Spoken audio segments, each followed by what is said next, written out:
Entrei na bolha do SaaS também.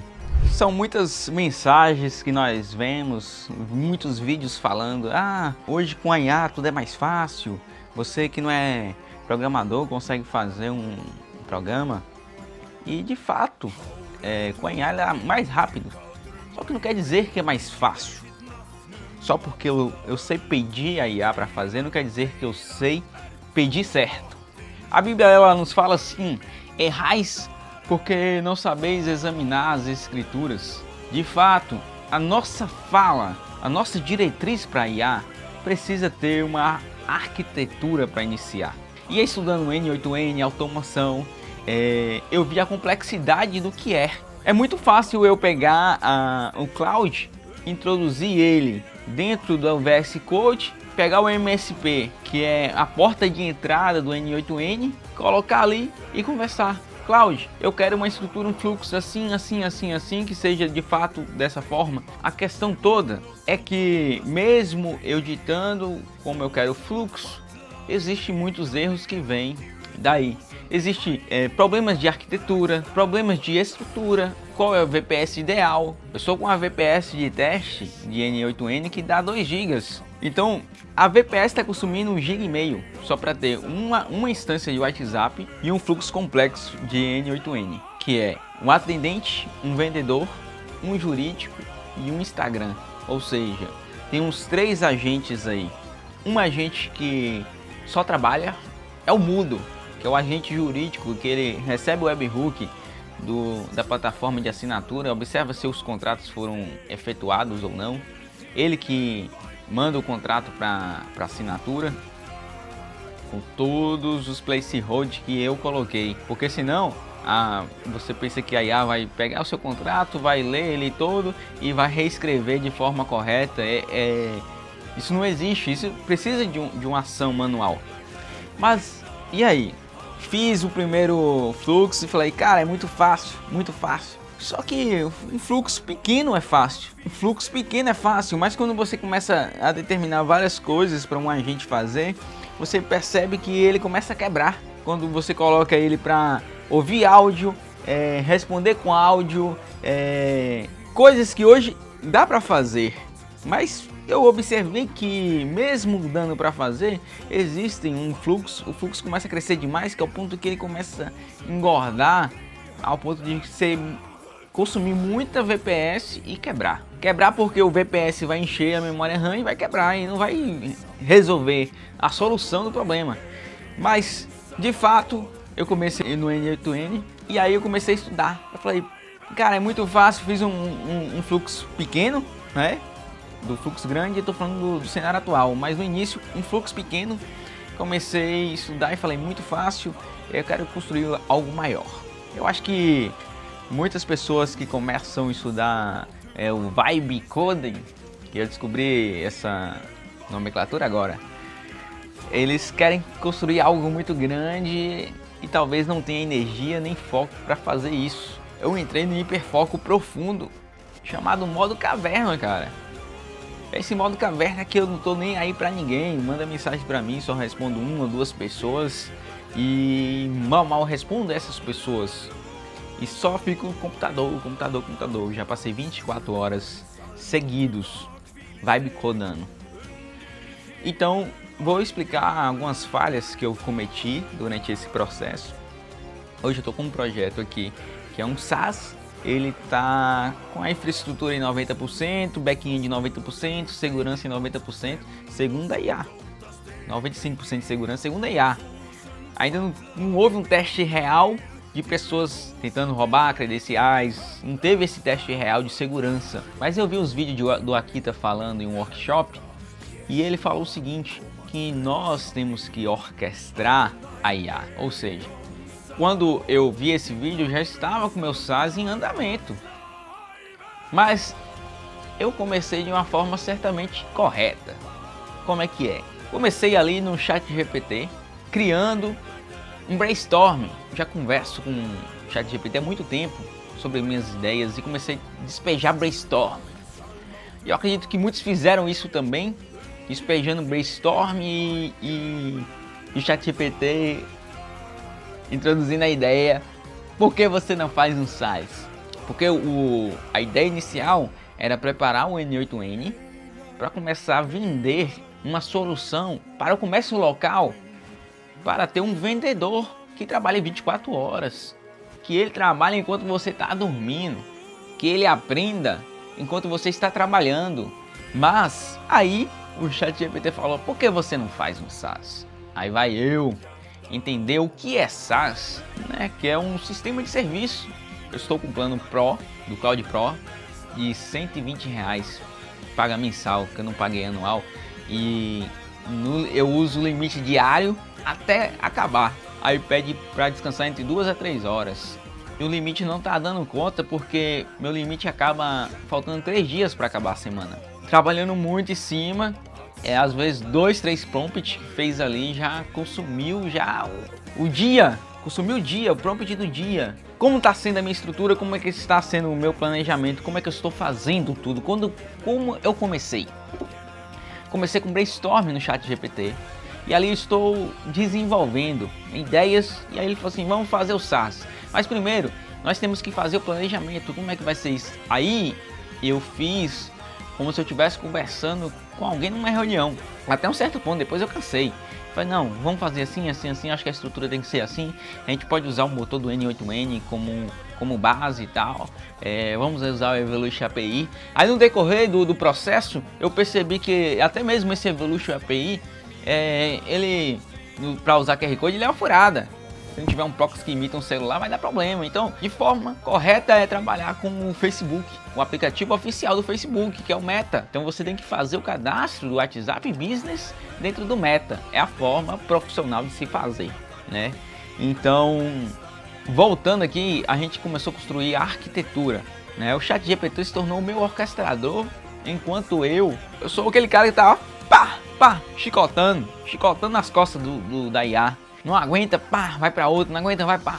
Mas resumindo aqui, a gente começou a planejar. E o ChatGPT, eu acho que ele foi muito inteligente nessa parte de criar um planejamento para que eu comece a vibe codar. A gente começou a criar regras de como a IA deve trabalhar dentro da VPS, que ela não deve codar, ela deve fazer auditoria. Hoje já estamos nos processos, uma faz auditoria e a outra vibe coda. Mas no início ela tinha que fazer a auditoria, fazer o planejamento, a gente dá as diretrizes de como queremos a arquitetura e ela ia fazer um planejamento e ia falar assim, esse é o planejamento. E eu pegava esse planejamento, mandava para o ChatGPT, ele ia observar e fazia algumas mudanças. Com essas mudanças, eu jogava para o Cloud Pro de novo, dentro do VS Code, para poder começar a vibe codar. Ele começou a vibe codar, tinha as dúvidas, eu pegava essas dúvidas, mandava pro Cloud Pro de novo e ficava nessa, vai e volta, vai e volta. Aí eu comecei a perceber, nossa, meu limite está acabando muito rápido, eu vou precisar de outra inteligência. Só que eu não quero gastar dinheiro com outra inteligência. Então eu baixei o Antigravity com o intuito de fazer uma front-end de outro projeto. E aí comecei a usar o Antigravity no Gemini 3.6, aí atualizou para o 3.7 Flash e comecei a usar no 3.7 Flash para fazer auditorias. Então ficava o ChatGPT como arquiteto, o Cloud como executor dessa arquitetura e planejamento e o Gemini está com auditoria. E agora eu comecei a botar o Gemini para executar. Só que, cara, um SaaS é um projeto complexo, já estou mais de 15 dias trabalhando, gastando essa energia de 12, 14, 16 horas, até passar 24 horas em frente à tela, coloco o YouTube ali, vou estudando enquanto vou aprendendo novas coisas, né, sobre como orquestrar, como estruturar, e enquanto estou trabalhando ali. Depois que a gente fez o planejamento no ChatGPT, fomos para o front-end. A primeira coisa que eu fiz foi o front-end. Eu peguei, dividi em 10 prompts, e desses 10 prompts o ChatGPT falou assim, até o quarto prompt você vai enviar para fazer o front-end, porque o back-end vai ficar para o Cloud Pro. Para meu SaaS, usei o Horizon para fazer a front-end do cliente e a front-end do admin console. Eu botei R$50 ali e fiz esses dois front-end. tem um front-end pronto, já estava a arquitetura já começando a fazer o back-end com o Cloud Pro. Nosso foco inicial foi infraestrutura, segurança e funcionalidade. Então a gente planejou tudo e começou a executar. Então assim, quando eu vi que a conversa ficava muito grande no chat GPT, eu derivava, eu criava uma forca ali e iniciava outro chat. Ou às vezes iniciava uma nova conversa, falando assim: chat, vamos recapitular que estamos fazendo o gate tal, processo tal, tal, tal, e agora vamos iniciar um novo processo que é tal. Faça a recapitulação, e ela fazia a recapitulação de tudo e a gente continuava o processo. Durante esse processo, eu percebi alguns erros que eu cometi. Eu percebia que o chat começava a enrolar, e você tem que prestar atenção quando ele começa a enrolar, para ver se ele realmente está trabalhando. Mas eu percebi que ele começou a ficar inteligente. Ele fazia diretriz, falava no meu prompt, o Cloud Pro fazer o planejamento, fazer a avaliação de toda a estrutura e falar ele mesmo o que estava precisando. Aí eu mandava para o chat, ele avaliava aquilo ali e fazia as mudanças devidas do planejamento e novamente mandava pro cloud para executar. E nisso estou indo. Aí cometi alguns erros também. Quando chegou no limite do Cloud Pro, eu falei: vou botar aqui $5, vai dar 1 milhão de tokens. Eu pensando que seria igual do Cloud Pro do API. Meu amigo, foi um prompt, gastou R$27.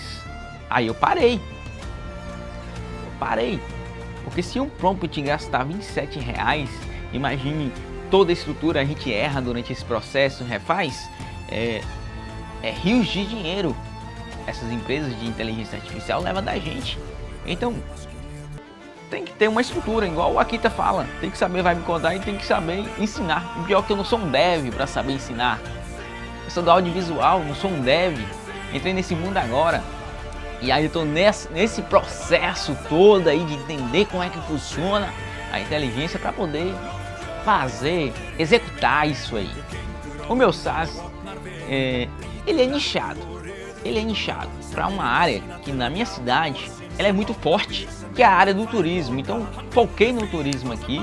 Pelo que eu estou observando, os nossos agentes dentro do meu SaaS não é orquestrado pela N8N.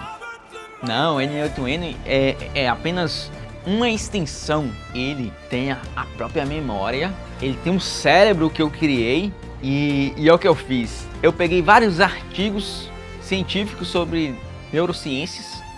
Tem um lobo frontal, tem um ponto crítico. Então eu quero minha inteligência artificial, ela é mais inteligente, mais humanizada.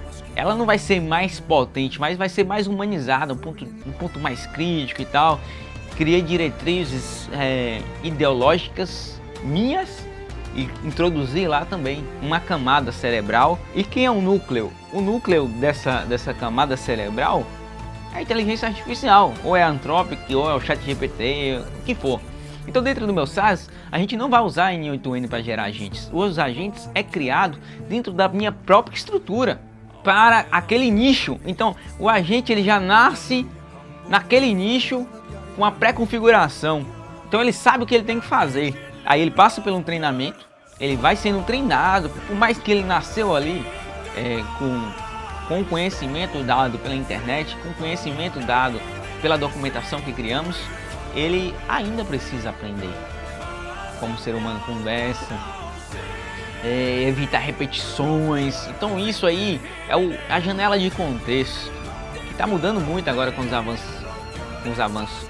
Só que assim, vamos olhar com um ponto de vista, mais que eles criam lá um Gemini 7, o 3.7, não criou o 3.7 Lite. Por mais que eles criam esses chat GPT ou essas IA mais potentes, elas são custosas e a gente tem que regredir para a inteligência porque é burra. Então por isso eu criei a minha estrutura cerebral, né, que é o ponto forte, que é o diferencial do meu SaaS. E do outro projeto que eu vou construir, que é uma rede de educação, vai ter esse cérebro por trás. Não vai ser só um orquestrador, não vai ser só uma IA, os agentes têm um cérebro por trás e todos usam o mesmo cérebro, cada um com a sua memória, porque cada um com sua memória define a sua personalidade. Então, se nasce um vendedor, ele nasce com a personalidade de vendedor. Se nasce um agente com suporte, ele nasce com a personalidade de suporte, e aí ele vai treinando, ele vai reaprendendo.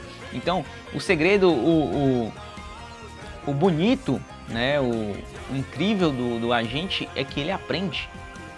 Ele aprende e ele se torna melhor dentro da sua capacidade. Outra coisa legal é que você pode trocar o núcleo, porque a memória está lá, o cérebro está lá. Você só vai mudar a consciência que está ali usando esse cérebro, que é a IA. Por que eu pensei nessa solução? Porque futuramente um projeto desse dê certo e ele alcança muita gente, é aí onde que se cria minha própria IA. Eu não preciso de uma IA super inteligente, que entenda várias áreas da vida. Eu preciso de uma IA que seja inteligente na minha área. Então aí é onde eu começo a usar uma inteligência artificial própria, com essa base de memória que criei, com essa base de skills que foram criadas. E para não cansar nesse contexto, eu falei assim: olha, observa que o cérebro do humano ele funciona com duas memórias. Tem a memória, que é essa memória rápida, que é das habilidades que nós temos de usar o dia a dia, e tem a memória lá do subconsciente, que é quando precisar. Então, se a gente estiver trabalhando em um projeto, eu quero que ele use a memória inicial, para ele não precisar ficar buscando contexto, gastando token à toa. Então, se dentro daquela memória inicial não tiver a ferramenta, ele vai buscar na memória profunda. Então ele vai ler mais contexto para poder executar. Então assim é o meu projeto de SaaS, é assim que está sendo a minha orquestração, é assim que estou construindo esse projeto e espero que dê certo. Espero que dê certo. Se não der certo, foi um aprendizado. Mas assim, eu comecei no N8N para facilitar minha vida, responder meus clientes. O meu fluxo no N8N responde meus clientes, recebe dados de contrato, faz o contrato e eu só vou lá executar o meu serviço e me após. Então ele executa tudo, planeja tudo, só que cansou muito, porque eu teria que colocar o ideal mesmo é ter vários agentes, e um agente para cada tarefa, e um agente orquestrador, que esse agente vai falar assim, fala com o vendedor. Então ele vai falar com o vendedor, passa aí quantas vendas nós fizemos, aí joga para o outro, então você vai pegar agora e vai mandar o relatório. Aí o orquestrador manda o orquestrador manda o outro agente produzir o relatório e enviar.